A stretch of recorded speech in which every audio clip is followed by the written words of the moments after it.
Bonjour. Bonjour à tous. Bon, je vois qu'on est à peu près au complet. On va pouvoir attaquer. Avant de lancer vraiment ce webinaire, moi, je vais faire un rapide présentation de la société, un petit peu rappel de ce qu'on fait. Et puis, je laisserai la parole à Benjamin qui prendra la suite, du coup. Donc rapidement pour rappel, donc Deltamu, on est une société spécialisée en métrologie. La société a été fondée en 98 par Jean-Michel Pou. Et depuis le départ, on travaille sur l'amélioration et l'optimisation de la métrologie et on défend, nous, la smart métrologie. Donc là, vous voyez à l'écran quelques chiffres. Donc, comme je le disais, naissance en 98, 99 Optimu, dont on va parler aujourd'hui. Et après, Deltamu, c'est pas simplement Optimu, hein, c'est vrai qu'on est déjà c'est son équipe, hein, on défend depuis toujours l'humain chez Deltamu. Et c'est une équipe qui du coup est dédiée à la smart métrologie et qui s'implique beaucoup dans le monde de la métrologie, que ce soit par des comités de normalisation AFNOR, notamment avec la révision de l'ISO 10012 qui a débuté en mars et pour lesquels on est chef de projet, mais également l'implication dans le monde de la formation via des masters, des licences sur lesquelles certains des membres de l'équipe Deltamu peuvent intervenir, mais aussi nos produits et services. Donc on a donc Optimu, le logiciel de métrologie. On propose également un certain nombre de formations en métrologie qui vont de l'initiation à vraiment des accompagnements très pratiques sur des sujets précis, en statistique par exemple, calcul d'incertitude, des choses comme ça, mais également tout ce qui est prestations, donc prestations, gestion de parc, accompagnement sur du calcul d'incertitude, mais là vraiment c'est nous qui réalisons le calcul en fait, c'est plus de la partie formation, mais vraiment on intervient en tant que prestataire. Tout va dépendre le scope que vous avez. Voilà, on travaille avec un certain nombre de sociétés et de partenaires, hein, que vous voyez tout de suite à l'écran. Et donc pour revenir au sujet du webinaire d'aujourd'hui, ce qui va nous intéresser, c'est donc notre logiciel de métrologie Optimu, que va vous présenter Benjamin. Donc il va pas faire une présentation détaillée de l'ensemble des modules, hein, il va s'attarder plus particulièrement sur la partie gestion des moyens de mesure et la partie étalonnage. Et il présentera aussi certaines nouveautés de la dernière version, puisque elle est disponible depuis peu, et qu'elle sera mise en ligne pour les utilisateurs e-service ce jeudi. Donc c'est le bon timing pour vous présenter tout ça. Voilà, je vais vous laisser là, je vais laisser la parole à Benjamin qui va prendre la suite.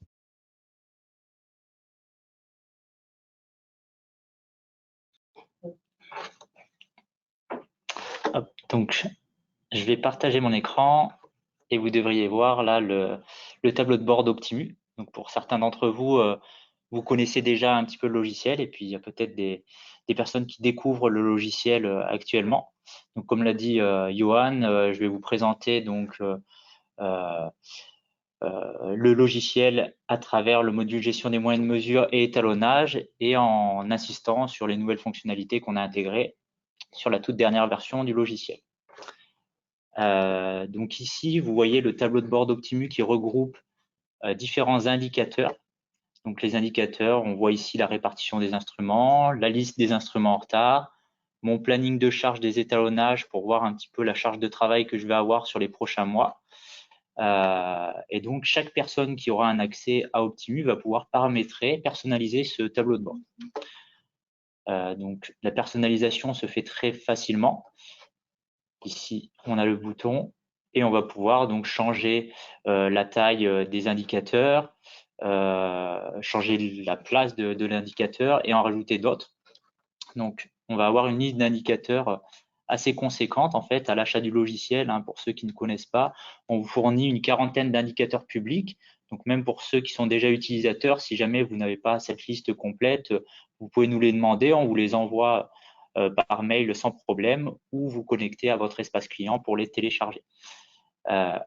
Une fois qu'ils sont donc sur le profil de l'utilisateur, on peut notamment les utiliser sur le tableau de bord. Comme ici, je veux avoir par exemple le taux de conformité de mes étalonnages réalisés et j'aimerais voir que ceux qui ont été faits par exemple sur le domaine de la température, parce que les autres domaines, c'est mes autres collègues qui gèrent cette partie-là. On va pouvoir affiner en fait le filtre de cet indicateur. Donc, toute cette partie filtre, hein, c'est des choses qu'on retrouve à plein d'endroits dans le logiciel. Là, je veux filtrer par un domaine de mesure. Donc, j'avais dit la température. OK. Cet indicateur, j'ai la possibilité de l'afficher en format graphique ou résultat. Une fois que j'ai validé, j'ai mon tableau de bord qui s'est mis à jour, qui pourrait être complètement différent d'un de mes collègues. Sur ce tableau de bord aussi, à tout moment, ça peut être intéressant d'exporter les résultats au format CSV hein, pour les consulter sur Excel si besoin, pour faire une présentation, par exemple, orale auprès de la direction. Donc, on va pouvoir faire un export au format CSV de chacun de ces indicateurs. Donc, dès qu'on passe dessus, on a ce bouton qui est actif. Et on peut aussi directement aller rechanger les options. Hein, comme là, si je veux affiner mes filtres, hein, je peux retourner ici directement sans passer par la personnalisation pour gagner un petit peu de temps. Et certains de ces indicateurs possèdent aussi des zones de lien pour accéder directement à la fiche de vie de l'instrument, pour aller voir complètement le détail complet de l'appareil. Comme ici, j'ai un pied à coulisses qui s'appelle PAC001. Si je clique dessus, j'ai sa fiche instrument qui va s'ouvrir. Donc là, on rentre vraiment dans le module gestion des moyens de mesure hein, qui est composé de différentes fonctionnalités. Donc sur la partie gauche, hein, d'ailleurs, vous voyez les différents modules qu'on propose dans le logiciel.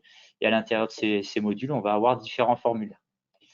Donc là, je suis sur le formulaire instrument sur le pied à coulisses et je vais pouvoir donc regarder toutes les informations de cet appareil avec sa localisation complète, son gestionnaire si ça a été saisi, le constructeur. Et toutes ces informations peuvent être prises dans la fiche de vie ici qu'on peut consulter et qui, elle, sera imprimable, qu'on va pouvoir aussi exporter dans d'autres formats, au format PDF, Excel, Word, à vous de définir. Et on va reprendre le logo de la société qui a été incrémenté. Donc là, effectivement, on atterrit sur une fiche de vie donc, en partant du tableau de bord. Mais on peut très bien aussi rechercher un appareil autrement quand on est dans cette fiche instrument. Si je veux aller consulter un autre appareil, comme une balance que j'ai dans ma base, je peux taper son identification et j'atterris sur sa fiche de vie. On peut rechercher aussi par d'autres champs. Si je veux avoir, par exemple, toute la liste des appareils qui se trouvent dans le laboratoire, je vais pouvoir accéder à une recherche détaillée ici, où je vais pouvoir affiner les filtres. Donc, on retrouve les filtres hein, qu'on a pu voir dans l'indicateur au début sur le tableau de bord. Donc là, je voulais rechercher par une localisation tout ce qui est dans le laboratoire. Donc là, en mettant notamment laboratoire étoile, là, ça va me proposer toutes les localisations qui commencent par le laboratoire, hein, quelle que soit la sous-localisation qui a été définie ensuite. Donc là, je retrouve 12 instruments concernés par tous les filtres qui ont été mis en place et je peux aller sur un d'entre eux en cliquant dessus. Donc c'est assez simple quand même de rechercher des appareils dans le logiciel. Pour les nouveaux utilisateurs aussi, une des choses importantes, c'est de pouvoir créer un appareil. Donc, ça se fait assez simplement. Ici, je vais en créer un nouveau. Je veux créer, par exemple, un nouveau thermocouple. Hop, ici, de type K. Et je vais pouvoir enregistrer l'appareil. Donc, on a des champs qu'on va renseigner de façon obligatoire, qui sont là définis moi, en couleur verte. Et puis d'autres champs hein, qu'on va pouvoir incrémenter aussi, qui là sont optionnels, mais qui peuvent très bien être paramétrés comme étant des champs obligatoires. Donc, on va pouvoir créer toute cette arborescence avec tous les instruments, définir aussi plein d'autres informations à travers les onglets qu'on a sur la partie basse. Donc, comme créer une périodicité sur l'appareil. Ce thermocouple, je dois l'étalonner par exemple tous les ans. Je vais créer une périodicité qui aura lieu tous les 12 mois.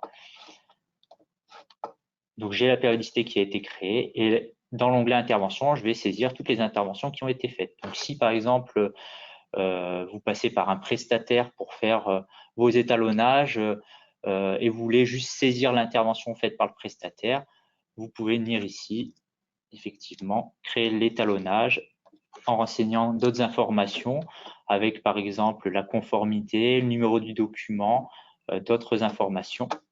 Et à partir de là, le logiciel va s'occuper de calculer la prochaine date prévue d'étalonnage qui pourra servir pour éditer notamment un planning. Et via l'indicateur planning de charge qu'on voyait au tout début de la présentation. Donc voilà un petit peu ce qu'on peut faire au niveau de la création. On peut renseigner donc plein d'autres choses. Je vais vous montrer un appareil sur lequel il y a eu pas mal de choses de renseigner, donc avec notamment pas mal d'interventions qui ont été saisies. Ici, des documents qui ont été mis. On peut rajouter d'autres documents, donc ça se fait aussi très simplement. Comme ça, on aura le lien qui sera directement fait dans le logiciel. Donc ici, je vais pointer par exemple un certificat d'étalonnage que je vais pouvoir consulter directement dans la fiche de l'instrument. Voilà. Donc on verra un petit peu plus tard dans notre module étalonnage, effectivement, qui nous permet d'éditer directement aussi ces constats de vérification. Ensuite, sur chaque intervention également, vous pouvez avoir les résultats qui sont saisis ici et accéder à un graphique d'évolution des résultats. Noter le coût des étalonnages, le temps d'immobilisation, donc des données qui peuvent être intéressantes pour faire par exemple l'évaluation de vos fournisseurs à la fin de l'année. Donc on a des indicateurs parmi les 40 qu'on propose de façon publique qui viennent piocher ces informations. Autre chose, on peut aussi mettre des documents, donc là plus liés à l'instrument. Tout à l'heure, on était sur les documents liés aux interventions comme les certificats d'étalonnage. Mais le pied à coulisses que j'ai ici, j'aimerais intégrer la photo de l'instrument. Donc vous avez un onglet spécial pour ça. Donc on peut mettre la photo de l'instrument. Ça peut très bien être aussi la notice d'utilisation de l'appareil que vous avez récupéré sur le site du constructeur. Donc là, vous mettez autant de documents que vous le souhaitez. Donc voilà pour la fiche de vie, dans les grandes lignes, ce qu'on peut faire. Donc maintenant, je vais passer à la partie autre du module gestion des moyens de mesure, donc les autres fonctionnalités qu'on propose ici. Une fois qu'on a une base plutôt fournie avec les fiches de vie qui ont été créées, avec les prochaines dates qui sont bien créées également au niveau des étalonnages ou d'autres types d'interventions, on peut créer autre chose que des étalonnages, bien sûr, dans le logiciel. Mais on va pouvoir accéder à un planning pour éditer ce qu'on a à faire, par exemple, dans le mois qui va s'écouler. Donc là, j'ai notamment la liste de tous les étalonnages dont la prochaine date est au minimum le 1er octobre 2017 et qui appartiennent à mon code Delta 63. Donc je peux changer mes filtres après si je veux voir tout ce que j'ai à faire jusqu'à la fin du mois. Donc là, je vais aller jusqu'au 30 septembre 2021. Hop. Donc là, j'ai 65 appareils concernés par mes filtres que je retrouve ici. Et je vais pouvoir donc affiner encore plus le filtre si je le souhaite à travers l'édition des filtres ici. Notamment, on voit que j'ai du matériel à envoyer chez mon prestataire 4, d'autres chez mon prestataire 2, d'autres peut-être à faire en interne. Donc, j'aimerais avoir la liste de tout ce que j'ai à faire, à envoyer chez mon prestataire 2. Donc, je rajoute juste un fil sur le nom du prestataire. Et là, j'ai plus que 7 instruments qui sont concernés par ma recherche. Donc, comme tout à l'heure pour la fiche de vie, le logiciel permet d'éditer un document pour avoir ce planning sous format imprimable. Donc, on va le retrouver ici. Mais on peut également donc exporter les résultats au format CSV, afficher ce planning sous format de calendrier, avec pour chaque appareil la date prévue de prochain étalonnage. Et si on clique ici, on peut retourner directement sur la fiche de l'instrument. Donc c'est assez simple de jongler en fait entre les différents formulaires. Donc il ne faut pas hésiter à utiliser ces petites fonctionnalités. Et également, depuis le planning, on peut créer un bon de livraison. Donc c'est une fonctionnalité qui est aussi disponible dans ce module gestion des moyens de mesure, la partie livraison GMM. Mais là, j'ai déjà préfiltré mes instruments que je veux envoyer chez mon prestataire 2. Donc, je peux déjà pré-créer ce BL en cliquant sur ce bouton. Donc là, je vais avoir donc, mes 6 instruments dans mon BL.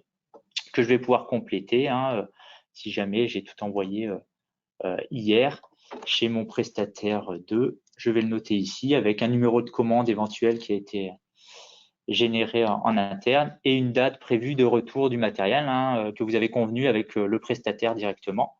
Après, pour chaque instrument, vous pouvez aussi rajouter des commentaires éventuels, demander une accréditation. Tout ce que vous allez saisir ici, en fait, va être repris sur le bon de livraison qu'on peut également imprimer ou envoyer par mail directement au prestataire. Donc voilà, avec la notion prestation sous accréditation qui est apparue grâce à la coche ici. L'intérêt de cette fonctionnalité de la partie bon de livraison, c'est notamment mettre à jour aussi vos fiches instruments. Les 6 instruments qui font partie de ce BL que j'ai enregistré ont été mis à jour. Donc si je vais sur le premier d'entre eux, on va voir directement les impacts de cette fonctionnalité. Donc il y a 3 champs qui ont été impactés. La localisation temporaire qui a été remplie directement avec le code du prestataire et le numéro de BL. Une intervention qui a été créée d'envoi étalonnage à la date à laquelle j'ai fait l'envoi. Donc j'avais marqué que j'avais tout envoyé hier. Et l'état d'utilisation de l'appareil qui est passé en cours d'étalonnage. Il n'est plus en retard ou en service, peut-être il était avant de l'envoyer. Là, on sait qu'il est en cours d'étalonnage chez tel prestataire. Ça a été envoyé le 13 septembre.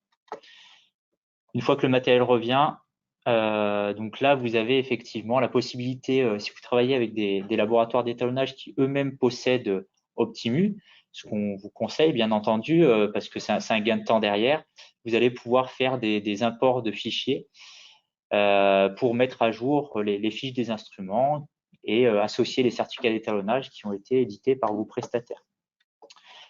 Si ces prestataires ne possèdent pas Optimu, vous pouvez bien sûr réceptionner vous-même le matériel ici.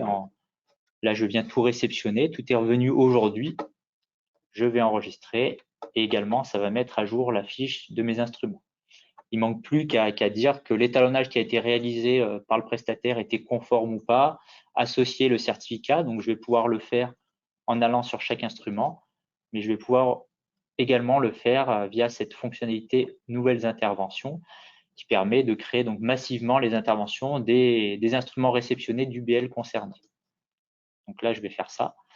Donc, je vais prendre tout le matériel là qui a été réceptionné. Donc, j'ai un pré-filtre qui est fait. J'ai bien mes 6 instruments qui sont proposés ici. Donc, je peux tous les prendre en les sélectionnant tous ici ou en prenant une partie. Donc là, je vais tous les sélectionner. Et ensuite, il suffit de suivre les indications des différentes étapes. Comme là, c'est la saisie des champs communs. Donc, tous ces étalonnages, s'ils ont été réalisés, par exemple, hier, je vais le noter. S'ils sont tous conformes, je vais le mettre ici. Par contre, le numéro de document, ce n'est pas le même pour toutes les interventions. Ils ont tous leur propre certificat d'étalonnage. Mais à l'étape suivante, là, en cochant cette case, je vais pouvoir mettre tout ce qui n'est pas commun entre toutes ces interventions. Si jamais un des étalonnages finalement était non conforme, je vais pouvoir le noter ici avec les numéros de documents et associer les documents en question directement ici via le filtre. Donc là, une fois que j'ai tout saisi ici, le logiciel va s'occuper de dispatcher les informations sur les instruments en créant les interventions, mettant les documents en lien au niveau des interventions. Donc là, vous voyez, en quelques secondes, la création est faite. Donc, lors d'un envoi massif de matériel auprès d'un prestataire, ça peut être intéressant de travailler avec cette fonctionnalité. Ça vous fera gagner un petit peu de temps. Donc là, si je reviens sur l'instrument, on voit bien que l'étalonnage a été créé. Le retour aussi, comme j'avais rendu le matériel, avec l'appareil qui est revenu en service avec une prochaine date qui est recalculée par rapport à sa périodicité. Et si je consulte l'étalonnage en question, j'ai bien également le document qui a été associé ici et les différentes informations que j'ai pu noter à travers les étapes qu'on a vues précédemment. Je me permets juste une petite intervention. Oui.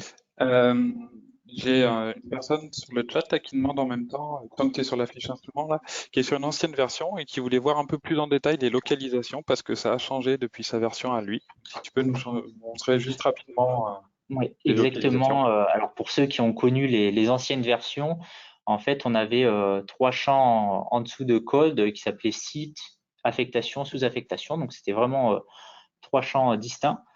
On a fait une évolution, pas dans la dernière version, mais il y a quelques versions, où on a regroupé ces 3 informations en un seul champ, localisation. Alors, le but, c'était quoi? C'était de pouvoir, en fait, autoriser à avoir plus que 3 localisations. Avant, on était effectivement limité à ces 3 champs, hein, site affectation, sous-affectation, mais quelqu'un ne pouvait pas avoir une sous-affectation, si je peux le dire.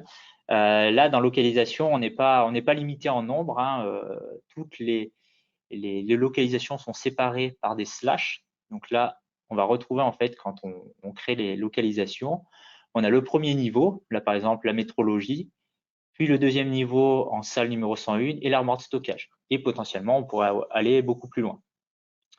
Donc, on a fait ça au niveau du changement et également, précédemment, dans les champs site, affectation, sous-affectation, vous aviez la main, quel que soit votre profil, hein, dès que vous aviez les droits en modification, d'incrémenter ces listes de sites d'affectation, ce qui pouvait poser problème des fois pour des utilisateurs qui notaient, par exemple, atelier en majuscule, quelqu'un d'autre avec une faute de frappe, etc. Et on se retrouvait avec 10 fois la même chose.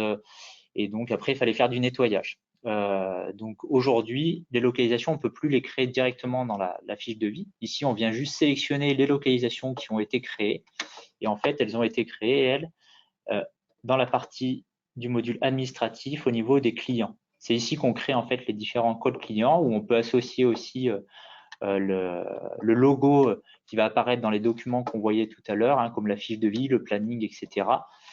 Et dans ces codes clients, on a un onglet localisation et c'est ici où on va créer donc les nouvelles localisations.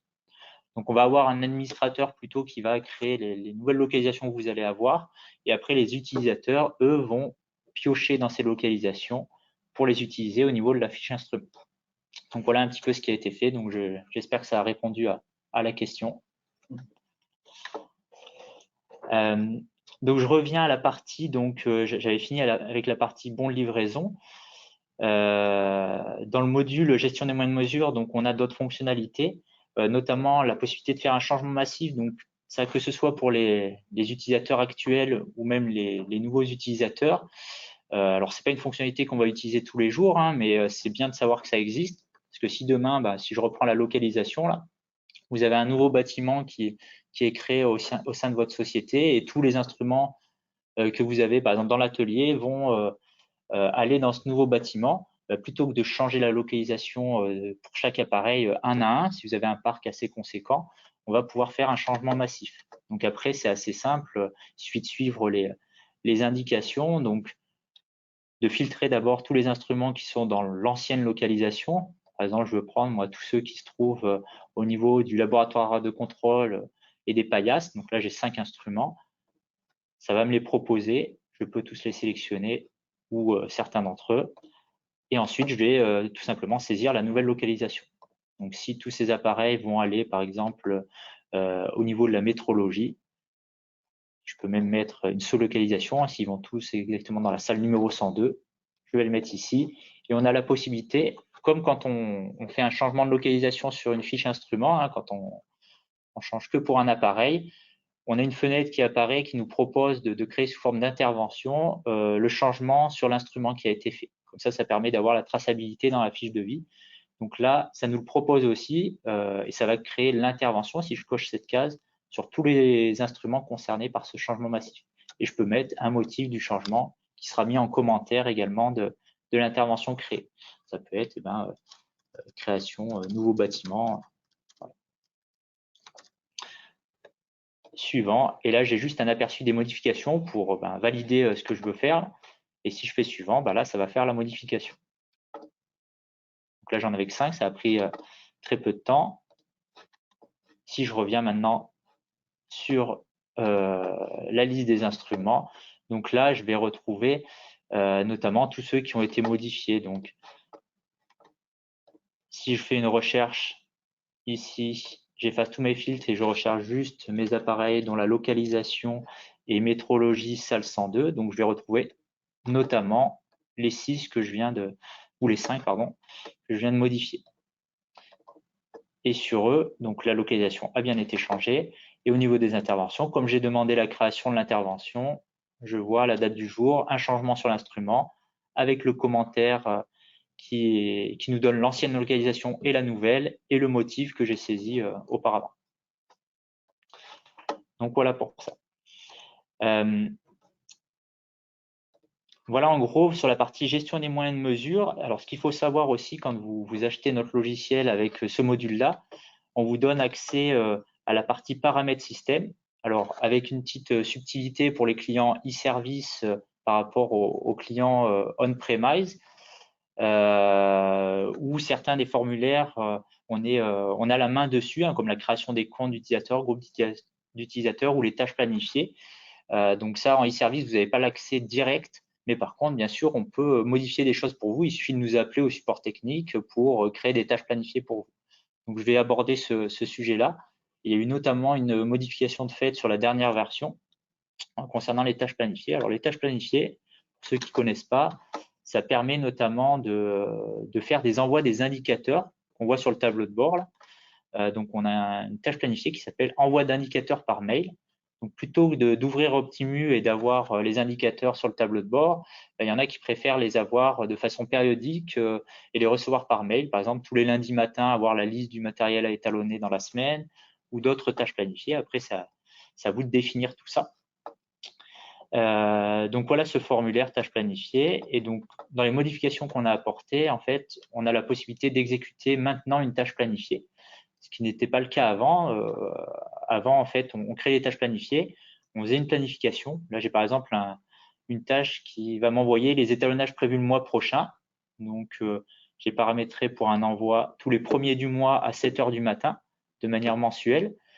Mais si je voulais tester cette tâche planifiée avant que l'envoi se fasse au premier du mois, hein, qui sera dans une quinzaine de jours, on devait passer en fait dans une exécution en mettant une fois. Donc on perd la planification qu'on avait faite et il fallait la remettre derrière.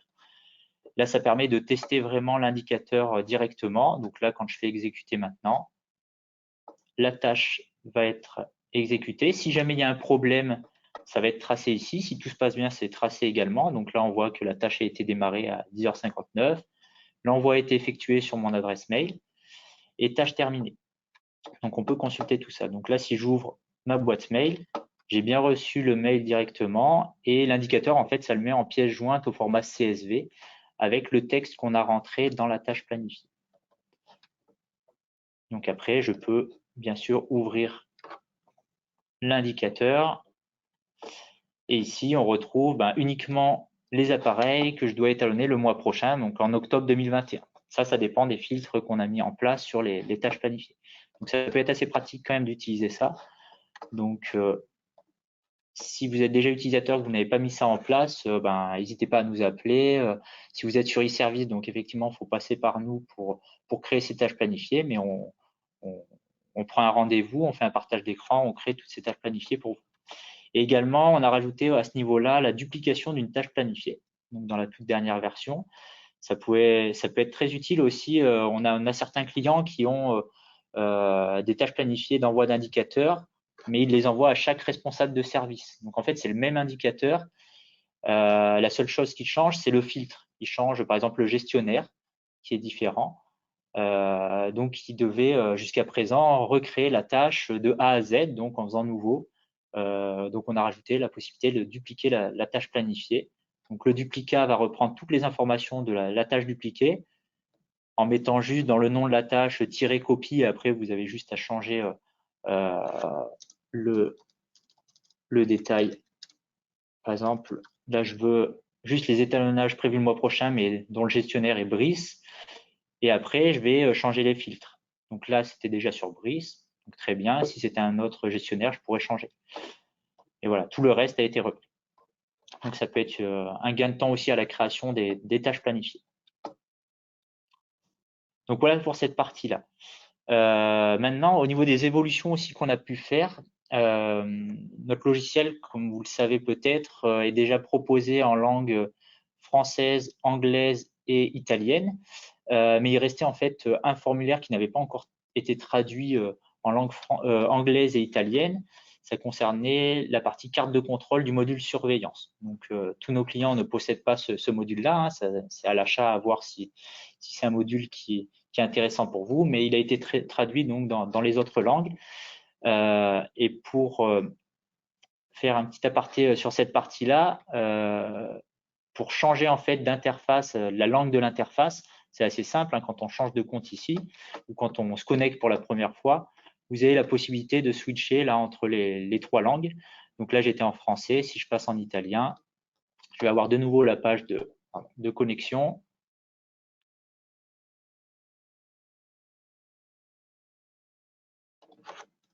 Je me connecte à la base et je vais avoir donc l'interface. Donc toute la partie gauche avec les modules, les formulaires, les champs vont être traduits cette fois en italien. Je mets ici, voilà, avec le nom des formulaires qu'on voit ici bien en italien. Là, je vais revenir moi à la version française. Je serai un peu plus à l'aise.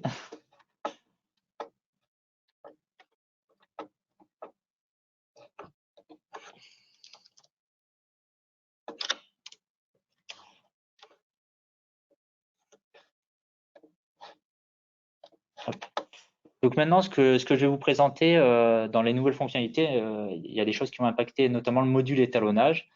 Donc je vais basculer sur cette partie-là. Mais je vais partir de la fiche d'un instrument, juste pour un rappel pour ceux qui utilisent notre module étalonnage, hein, qui font des étalonnages directement dans le logiciel. Je vais aller là sur, par exemple, ce manomètre que je veux étalonner.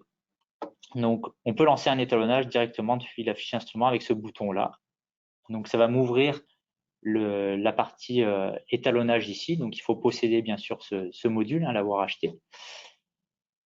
Donc, je vais lancer l'étalonnage.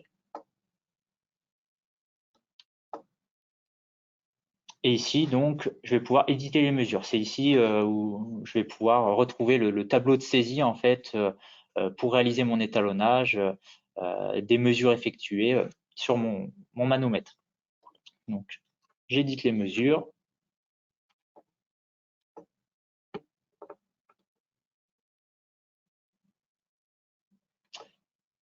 Et voici le tableau de saisie qui apparaît. Donc là, c'est un étalonnage de manomètre que je vais faire sur différents points avec 2 sens de mesure. Tout ça, ça a été activé dans la procédure d'étalonnage. Hein. Dans la procédure d'étalonnage, on peut activer tout un tas de fonctions. Hein. On a notamment rajouté dans la dernière version quelques fonctions de transfert ou d'initialisation. Là, notamment dans ce formulaire, vous pouvez voir des fonctions qui ont été activées qui vont me calculer par exemple l'erreur d'hystérésis, vu que je suis sur 2 sens de mesure là sur mon manomètre, ou l'erreur maximale constatée. Donc ça va me prendre parmi tous les écarts, quel est l'écart le plus important. Donc ça, c'est des fonctions qu'on active. Donc on en a rajouté quelques-unes dans cette nouvelle version. Donc pour avoir le détail de ces fonctions, je vous invite à soit les tester, soit nous appeler pour en savoir un petit peu plus.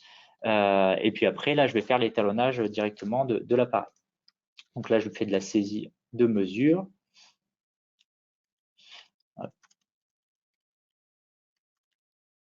Ensuite, dans le sens descendant. Pardon, je me suis trompé. Hop. Je vais aller un peu vite.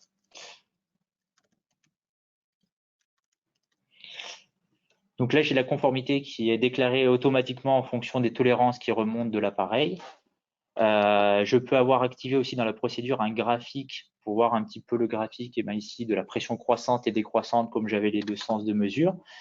Et ce qu'on a rajouté en fait dans la toute dernière version à ce niveau-là, c'est la possibilité d'ajouter des documents annexes. Donc précédemment, on pouvait déjà consulter des documents qui proviennent de l'appareil. Donc ça, cette partie notamment a été déplacée. Hein, les documents qu'on peut voir apparaître, comme les documents qui peuvent être la photo de l'instrument qu'on voyait tout à l'heure, la notice d'utilisation de l'instrument, on va les retrouver à ce niveau-là. Là. Ici, voilà, les documents de l'instrument, les documents de la procédure ou les méthodes qui ont été saisies aussi au niveau de la fiche instrument, tout ça, on peut les consulter directement pendant l'étalonnage. Donc là, je peux accéder à la fiche technique, par exemple, de mon manomètre, voilà, directement. Donc, ça peut être assez pratique. Et par contre, dans la partie information complémentaire, là, ce qu'on a fait, c'est qu'on a mis la partie documents annexes qui n'existait pas dans les précédentes versions. Donc là, en cours d'étalonnage, vous pouvez rajouter un document qui sera mis en fait en pièce jointe de l'intervention qui va être créée dans la gestion des moyens de mesure. Donc, je vais montrer juste après comment ça se passe. Donc là, je vais aller chercher un document. Là, ça peut être par exemple, j'ai un rapport d'intervention que je veux joindre à l'étalonnage que j'ai fait. Donc, je le mets ici. OK. Et il sera mis en pièce jointe au même titre en fait que le constat de vérification là, avec résultat, le CVR, qui est éditable aussi pendant l'étalonnage. Donc, quand je termine ici l'étalonnage, pour ceux qui ne connaissent pas donc, cette fonctionnalité, notre module étalonnage, derrière, il a un lien forcément avec notre module gestion des moyens de mesure. Donc, je peux retourner dans la fiche de l'instrument par le lien ici. Donc, même si mon formulaire instrument n'est pas ouvert, je clique dessus. Ça va m'ouvrir la fiche instrument directement sur l'instrument concerné. Et donc, dans cet instrument, ça m'a créé l'étalonnage que je viens de réaliser là, au 14 septembre 2021. Donc, l'étalonnage, lui, était conforme avec la prochaine tag donc calculée. Et si je consulte cet étalonnage, donc je vais avoir notamment les résultats qui apparaissent ici, toutes les informations qui sont reprises avec le numéro de certificat qui a été généré pendant l'étalonnage, la procédure qu'on a utilisée, le rapport d'intervention donc que j'ai incrémenté qui apparaît ici. Donc voilà. Et également, alors si on attend quelques secondes, si je... Et voilà, c'est que ça mettait un petit peu de temps parce que le CVR ici, à la fin d'un étalonnage, il se stocke dans un répertoire de stockage. Et donc, il y a le temps de stocker ce document-là. Et donc, je peux consulter directement ici également. Voilà. Hop. Donc voilà, sur cette nouvelle fonctionnalité, donc la possibilité de rajouter des documents annexes, hein, donc c'était pas du tout faisable auparavant. Ça peut être utile notamment si en cours d'étalonnage vous voulez mettre un rapport d'intervention et au moins il y a le lien en plus dans l'étalonnage, on sait que c'est un document qui a été rajouté à ce niveau-là. Donc en termes de qualité, si vous faites de la signature électronique, ces choses-là, au moins on sait que c'est des documents qui ont été rajoutés pendant l'édition des mesures. J'en profite, j'interviens à nouveau. On me demande sur la gestion des documents, comment ils sont stockés, ces différents documents, que ce soit les annexes ou même les autres documents que tu as pu montrer. Oui, alors en fait, la gestion des documents se paramètre dans Optimu à ce niveau-là. Donc, notamment sur les documents annexes que je viens de montrer, cette gestion se passe ici.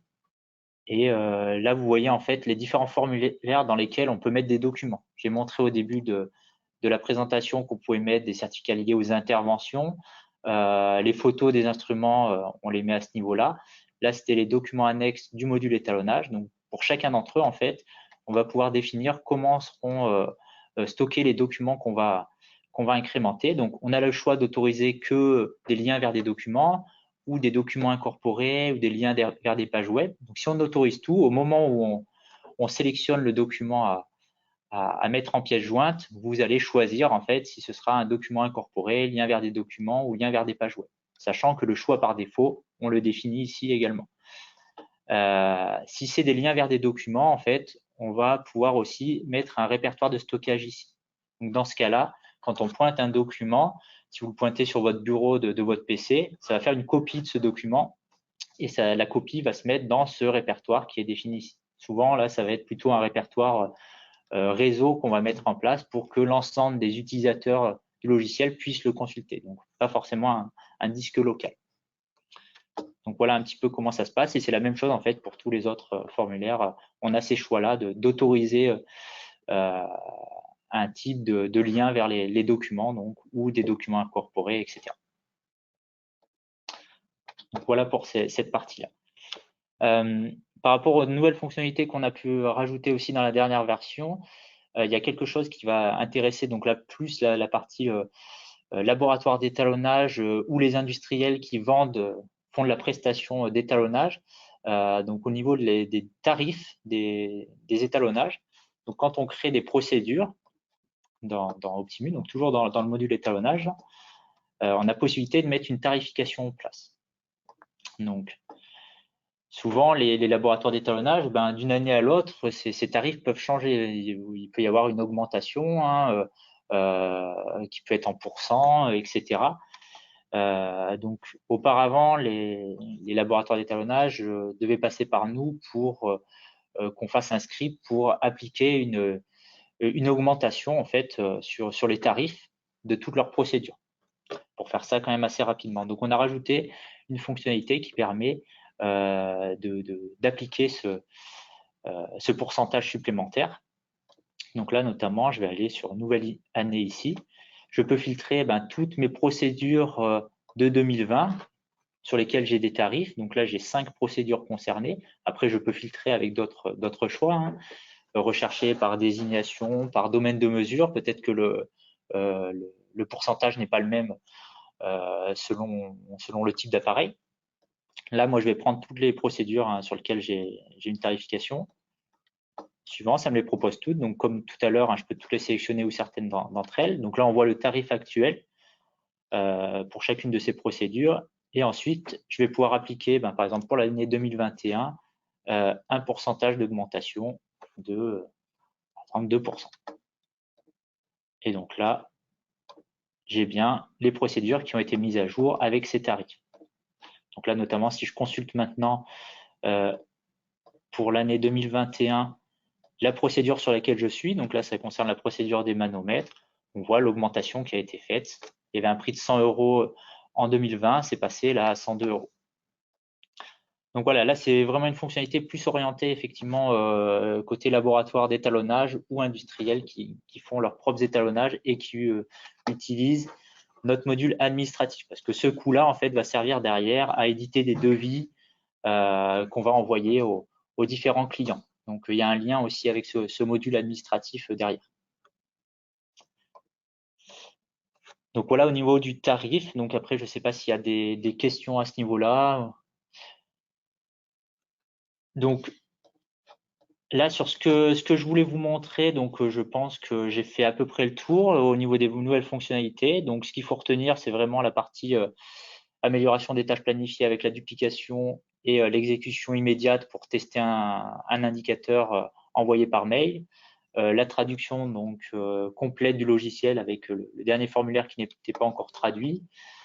Les documents annexes qu'on peut lier lors de l'étalonnage. Et les nouvelles fonctions d'étalonnage qui ont été rajoutées, mais qui sont assez spécifiques. Donc là, je vous invite plutôt à nous consulter si vous voulez avoir le détail un petit peu de ces fonctions d'initialisation ou fonctions de transfert.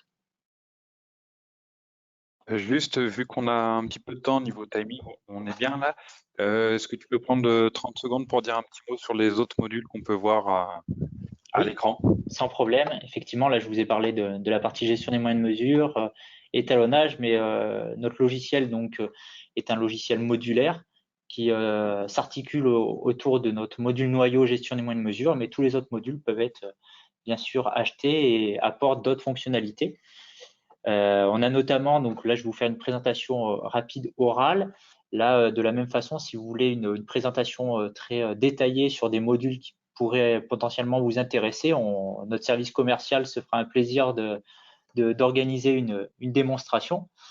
Mais déjà, oralement, donc voilà, on possède un module d'incertitude qui permet de faire du calcul d'incertitude élargi à partir de certaines composantes qui auraient été déterminées.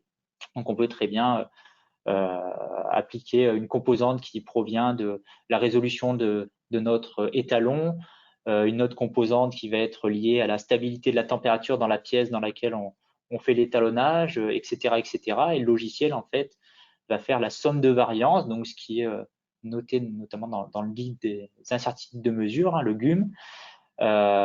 Donc voilà, il va y avoir tout un calcul mathématique qui va être fait derrière pour calculer l'incertitude élargie. Et cette incertitude élargie derrière, vous pouvez faire une analyse aussi des composantes, voir parmi toutes les composantes définies, celle qui a le plus de poids pour potentiellement travailler sur cette composante et diminuer votre incertitude. Ou lors d'un étalonnage aussi, prendre en compte cette incertitude sur la déclaration de conformité de l'étalonnage. Donc, on a possibilité d'activer tout ça. Après, on a un module donc surveillance qui ne possédait auparavant que la partie carte de contrôle. Donc, si entre deux étalonnages, vous faites des surveillances, ce qui est plutôt conseillé, ce qui est plutôt bien en termes de métrologie, de suivre un petit peu la dérive de son équipement au fil du temps, plutôt que d'attendre le prochain étalonnage. On peut faire donc des cartes de contrôle en saisissant des mesures à ce niveau-là et avoir des graphiques avec la moyenne de la série de mesures, des écartifs, des choses comme ça qui vont nous donner des critères en fait pour voir la conformité de ces surveillances. Et on a rajouté depuis, alors pas sur la toute dernière version, mais celle précédente, la comparaison inter-instruments, donc on appelle aussi C2I, donc qui est issu d'un fascicule normé, la FDX 07041, que vous pouvez trouver dans le commerce. Donc, on a intégré cette fonctionnalité. Ça permet notamment, je sais pas, vous avez une dizaine de balances, vous en envoyez une seule en étalonnage COFRAC à l'extérieur, elle revient et après, vous voulez comparer toutes vos balances internes à cette balance de référence. Donc, on va pouvoir faire de la comparaison inter-instruments. Et derrière, il y a tout un calcul aussi mathématique pour voir s'il y a un biais commun, voir la conformité sur l'ensemble de ces balances. Donc, et à travers donc une norme. Donc, auprès d'un auditeur, ça peut être assez pratique de dire qu'on met en place ces comparaisons inter-instruments.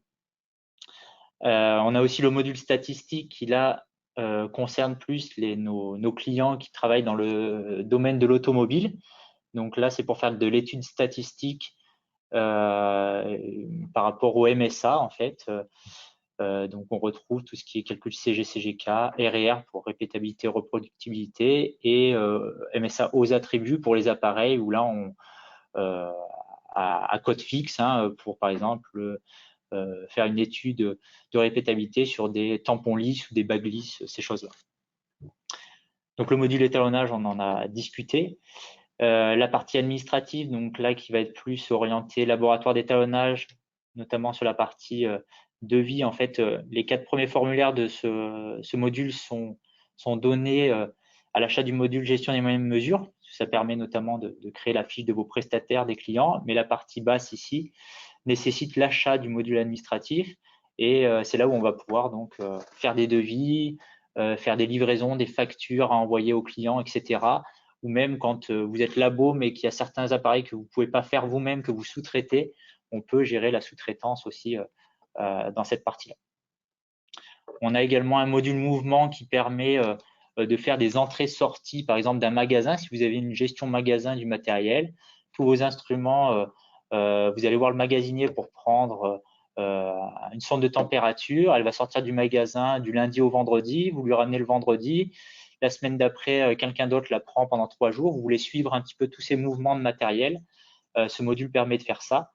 Et il permet également de gérer des appareils avec des périodicités en nombre de jours de sortie d'un magasin ou en nombre d'utilisation, plutôt que d'avoir des périodicités calendaires, comme on a l'habitude de voir. Donc, on a des clients qui, effectivement, vont dire moi, je vais étalonner mon appareil tous les 300 jours de sortie. Donc, à travers ces entrées-sorties qu'on va faire, notamment du magasin, on va faire un cumul de ces jours pour atteindre le nombre de jours qu'on avait déterminé. Et les mouvements qui sont faits d'entrée-sortie peuvent être faits aussi avec des douchettes code-barre. Donc, si vous avez des étiquettes code-barre collées sur les instruments, qu'on peut générer depuis Optimu d'ailleurs, vous pouvez faire ces entrées-sorties en douchant juste le code-barre sur l'appareil. On a le module optimisation, donc là, qui regroupe 3 méthodes d'optimisation de périodicité et d'étalonnage. Ces 3 méthodes sont issues du fascicule FDX 07014.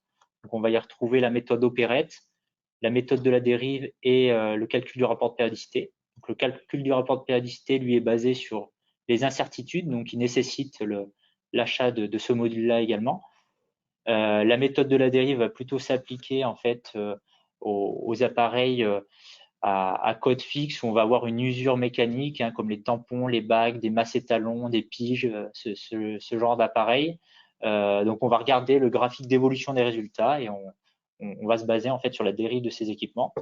Alors, c'est un petit peu plus complexe que ça, mais je ne vais pas rentrer dans le détail, mais c'est basé effectivement sur la dérive des appareils au fil du temps. Et la méthode opérette qui là permet de définir différents critères qui vont avoir une influence sur la périodicité des appareils. Donc, cette méthode regroupe 9 critères, hein, si je ne me trompe pas, mais vous pouvez aussi en rajouter d'autres. Ça peut être des critères comme la fréquence d'utilisation d'un appareil, la gravité des conséquences d'une mesure erronée, qui sera peut-être pas la même d'un client à un autre. Hein. Donc, voilà, selon les clients, là, les critères qu'on va mettre en place, le système de notation va être différent. Donc là, on va vraiment être sur les contraintes clients sur cette partie-là.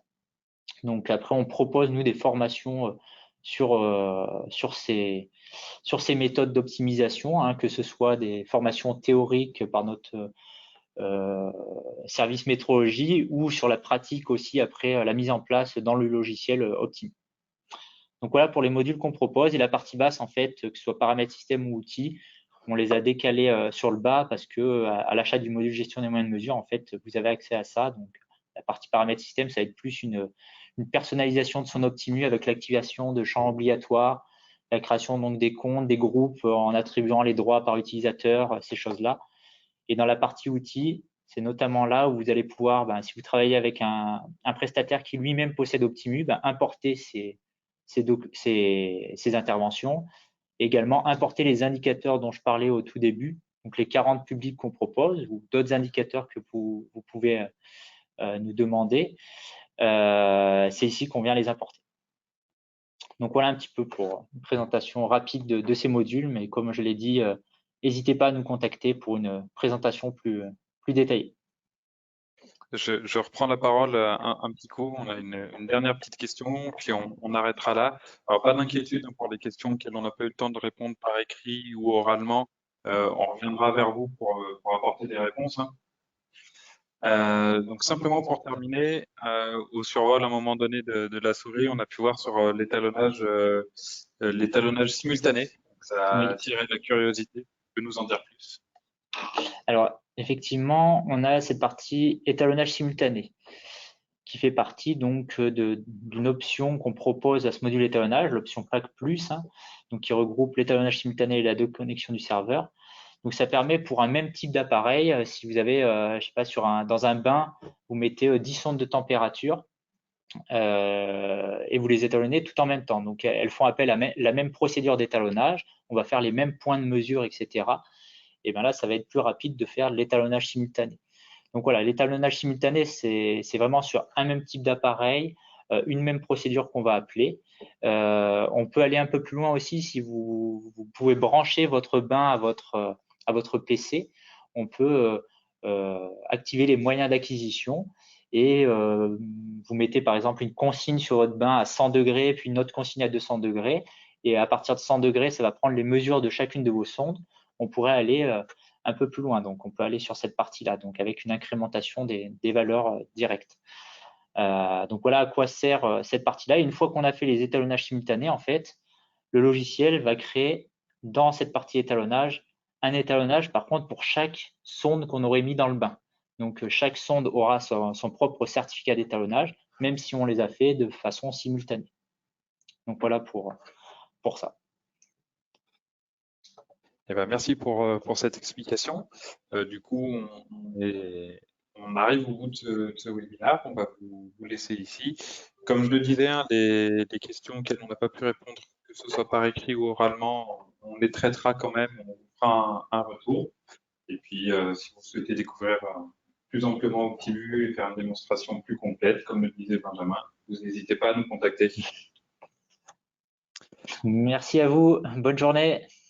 Bonne journée à tous.